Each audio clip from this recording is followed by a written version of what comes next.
एक दिन की बात है। पड़ोस की मुनिया आंटी सविता के घर आती है और उसकी माँ के पास आकर कहने लगती है, अरे सविता की माँ, कैसी है तू? और तेरे बेटियों का क्या हाल चाल है? पिता के साय के बिना सही तो रह रही है ना सब? हाँ मुनिया ताई, मैं तो अच्छी हूँ। तुम सुनाओ, तुम कैसी हो और कैसे आना हुआ आज यहाँ पर? सविता की माँ, मैं कह रही थी कि तेरी बेटियों के लिए एक बड़ा ही अच्छा रिश्ता लाई हूँ। लड़का शहर में इंजीनियर है और बड़े ही अच्छे लोग हैं। वो तो तेरे घर की दोनों बेटियों को देखने के लिए आना चाहते हैं। अगर बात जम गई तो तू अपनी एक बेटी का हाथ इस साल पिला कर ही देगी और उसे उसके घर विदा कर देगी। ठीक है मुनिया ताई, जैसी आपकी और प्रभु की इच्छा। मैं अपनी दोनों बेटियों को दिखा दूंगी। उन्हें जो भी पसंद आएगी हम उसी के रिश्ते की बात आगे चला लेंगे। अब अगले दिन लड़के वाले सीमा और निधि को देखने के लिए घर आते हैं। सविता ने भी उन लोगों के लिए बहुत अच्छे नाश्ते और भोजन का प्रबंध किया हुआ था। सविता बहुत उत्सुक जो थी। सभी ने नाश्ता किया और भोजन भी खाया और बहुत सारी बातें की। और उसके बाद में लड़के की माँ ने कहा, अरे भाई, मुझे तो आपकी दोनों बेटियां पसंद है। अब आप सोच समझ कर बता देना कि आप कौन सी बेटी का विवाह करना चाहते हैं। हम उसी से अपने बेटे की शादी करवा देंगे, क्योंकि आपकी दोनों ही बेटियां बहुत सुंदर हैं और हमारे मन को भा गई हैं। ऐसा कहकर लड़के वाले चले जाते हैं। सीमा और निधि दोनों को ही वो लड़का बहुत पसंद आता है। उनके जाने के बाद में अब सीमा ने निधि से कहा, माँ, निधि, मुझे वो लड़का बहुत पसंद आया है। आप तो मेरा ही उससे विवाह करवा दो। तुम्हारा क्यों, मेरा क्यों नहीं? माँ, आप तो उससे मेरा ही विवाह करवा दो।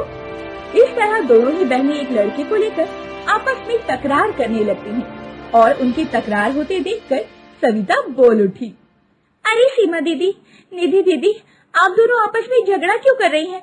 देखो, लड़का तो एक ही है और विवाह भी आप दोनों में से एक का ही हो सकता है।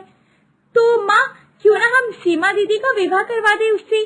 आखिर सीमा दीदी बड़ी है और उनका विवाह पहले होना चाहिए और इसके बाद हम कोई और अच्छा सा लड़का देखकर निधि दीदी की भी शादी करवा देंगे। हाँ सविता, तू बिल्कुल सही कहती है।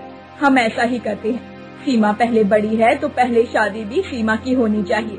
निधि के लिए जो उसके नसीब में लड़का होगा उसे मिल ही जाएगा। लेकिन माँ, मैं कह रही थी कि निधि, मैंने कह दिया ना, सीमा दीदी की ही शादी होगी उस लड़के से। अब तू बेकार में यहाँ रूसने का प्रोग्राम मत बैठा। और सीमा, तुम भी सविता से अच्छे से सारे काम सीख लो। अब तुम्हें दूसरे घर जाकर मेरी नाक नहीं कटवानी है। जिसके बाद अब सभी घर वाले सविता की शादी के इंतजाम में लग जाते हैं और बहुत मेहनत करके पैसों का इंतजाम करते हैं। उसके बाद बड़े ही धूमधाम से अपनी बहन सीमा का ब्याह कर देते हैं। सीमा ब्याह करके अब खुशी खुशी अपने ससुराल विदा हो जाती है और सविता फिर से वापस अपनी दुकान लगाने में जुट जाती है। एक दिन की बात है।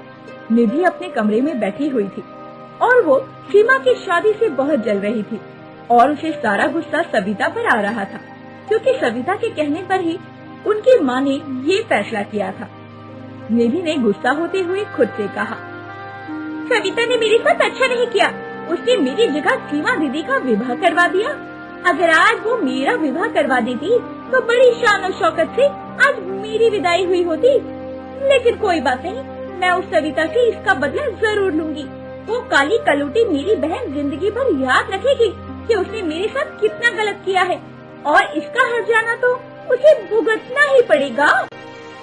अगले दिन निधि सविता के पास गई तो सविता गुपचुप और चाट का मसाला तैयार कर रही थी।